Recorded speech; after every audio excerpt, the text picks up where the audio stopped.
Amazon seller सेन्ट्रलभित्र international selling प्रक्रिया सुरु गर्ने एउटा सामान्य तरिका इन्भेन्टरी सेक्सन मार्फत हुन्छ। सेलर सेन्ट्रलमा लगइन गरेपछि सेलरले माथिल्लो नेभिगेसन मेनुमा गएर इन्भेन्टरीमा क्लिक गर्न सक्छ, त्यसपछि सेल ग्लोबली अप्सन चयन गर्न सक्छ। यो अप्सनले इन्टरनेसनल सेलिङ टुलहरू खोल्छ जसले सेलरलाई आफ्ना लिस्टिङहरू अन्य अमेजन मार्केटप्लेसहरूमा विस्तार गर्न अनुमति दिन्छ। यस सेक्सनबाट सेलरहरूले आफूले बेच्न चाहेको मार्केटप्लेस छनौट गर्न सक्छन् र आफ्ना प्रोडक्टहरू थप देशका कस्टमरहरूका लागि उपलब्ध गराउने प्रक्रिया सुरु गर्न सक्छन्। यी तीनवटा ग्लोबल स्ट्रक्चरहरू बुझ्दा सेलरहरूले आफ्नो एक्सपान्सन स्ट्राटेजीलाई अझ प्रभावकारी रूपमा योजना बनाउन सक्छन्।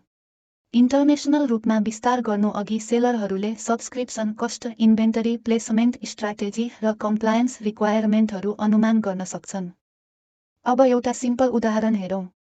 यदि कुनै सेलरले युनाइटेड स्टेट्स मार्केटप्लेसबाट सुरु गरेको छ भने उसले क्यानाडा र मेक्सिकोमा थप प्रोफेसनल सब्सक्रिप्सन फी नतिरी विस्तार गर्न सक्छ, किनकि ती नर्थ अमेरिका युनिफाइड अकाउन्टको भाग हुन्। तर यदि सोही सेलर जापान वा अस्ट्रेलियामा विस्तार गर्न चाहन्छ भने ती स्ट्यान्ड अलोन मार्केटप्लेस हुन् र त्यहाँ छुट्टै सब्सक्रिप्सन एक्टिभेसन आवश्यक पर्न सक्छ। अमेजन ग्लोबल सेलिङको मुख्य फाइदा भनेको स्केलेबिलिटी हो।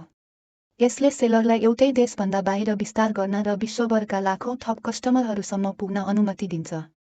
तर त्यही समयमा ग्लोबल एक्सपान्सनले अपरेसनल कम्प्लेक्सिटी पनि बढाउँछ, किनकि सेलरहरूले multiple currency, tax regulation, product compliance requirement र इन्टरनेसनल लोजिस्टिक्स म्यानेज गर्नुपर्छ।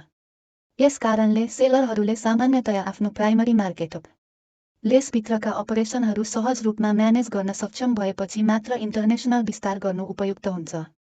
रणनीतिक रूपमा गरिएको अमेजन ग्लोबल सेलिङले सेलरको रिच उल्लेखनीय रूपमा बढाउन सक्छ र वास्तवमै इन्टरनेसनल ई-कमर्स बिजनेस निर्माण गर्न सहयोग गर्न सक्छ।